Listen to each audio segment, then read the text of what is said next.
Social media is a fantastic opportunity to build a career, especially if you're a young woman just figuring out what it is that you want to do. You have an opportunity to connect with people online, to reach out to executives and senior companies and to start building relationships with them. You have an opportunity to get to know your friends and colleagues even better. And then you also have an opportunity to discover whatever it is you're passionate about. It's really, really important to understand how social media can be beneficial as far as sharing goes, as far as building your own personal brand and your own personal voice.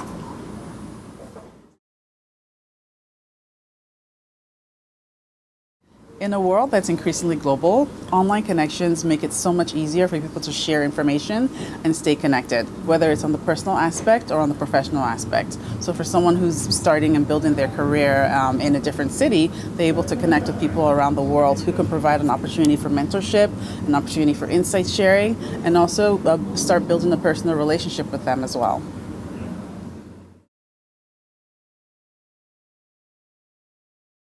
The most effective way and the most critical aspect of building a brand online, either on Facebook or Instagram or a social network, is to focus on creative. Creative is king. Creative that's relevant to people's interests, creative that's timely, and creative that's also beautiful and keeps people engaged. And so the very first aspect to focus on is creative, and then thinking through what your audience wants to hear and also what you want to share about your brand as well, and building those into a comprehensive strategy that targets your youngest consumer to your oldest consumer across the board.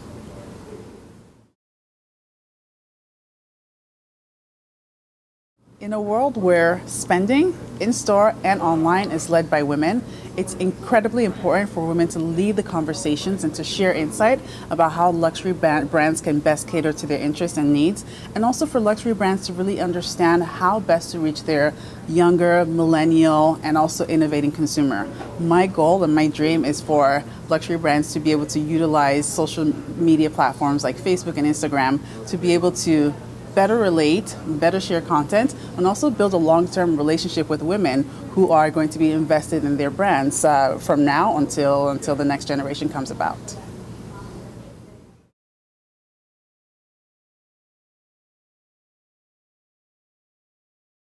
I just recently moved from New York to Paris, and it's been incredible to see the unique and international and diverse point of view that luxury brands are presenting to the world. I think that luxury brands are really starting to understand that the consumer comes from different markets, is of a different age, and also has different interests across the world. And so they're really focused on building an international point of view that can cater to women in Indonesia, women in China, women in Paris, women in New York, and I love this trend across the industry.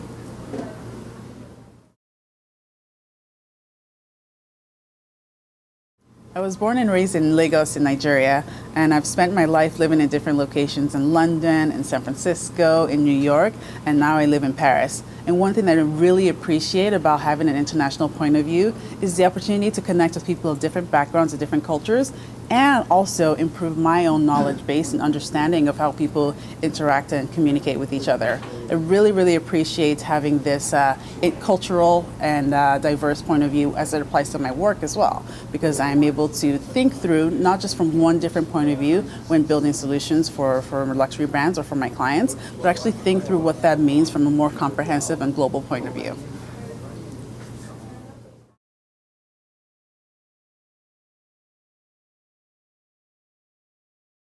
As we're looking and assessing the scope of consumers today, those who are engaging, those who are speaking, and those who have purchasing power, the consumer face has changed completely. The consumer is more diverse, the consumer is more ethnically and also more gender diverse. So it's important that companies who are looking to relate to these consumers speak their language. And I truly believe that they cannot speak their language unless you have people of gender and ethnic diversity in positions of power who can make decisions that connect across different cultures, that connect across different life experiences. And it's critical that a company looking to seek or fulfill its maximum potential really understands and can relate to its consumer across the board.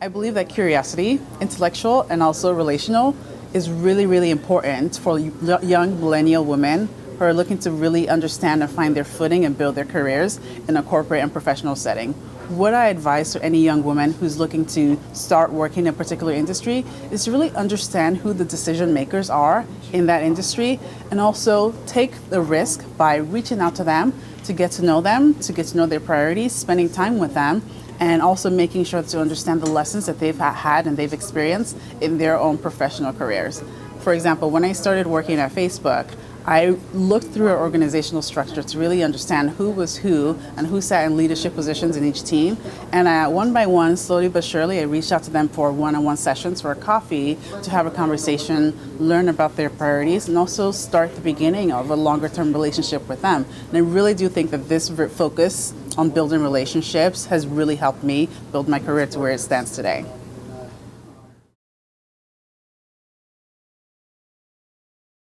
I've been able to be fortunate to turn what my personal passion is to what I do for a living. And I did this in a number of different factors. First, what's really, really important is to really understand a sense of what career progression looks like in an area or a field that you're interested in. And the second aspect is to really look at the business solutions that lie behind those end goals or behind those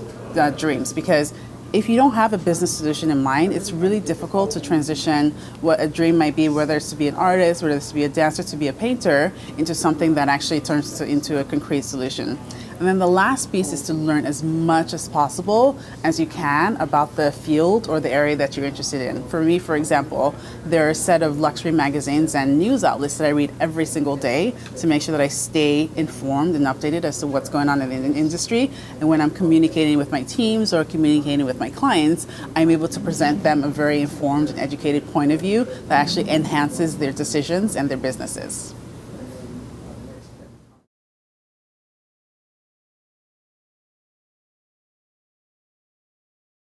There's an importance in building an online and offline presence and brand, in one, being authentic to yourself, being authentic to your interests and to the relationships that you're building. And when you have those relationships, nurturing them in a way that are beneficial for both you and for the other person as well. The first piece on authenticity, it's important to have your own voice, to not to be too influenced by other external factors, but to be able to communicate in a way that's very natural to you. The second piece, and I think it's really, really critical, is to make sure that to foster relationships with people who are able to support you and who you can also support as well, because you never know at any point in time, whether it's as you're looking for a job promotion or a job transition, where that person can provide guidance or be of most help as far as supporting you personally.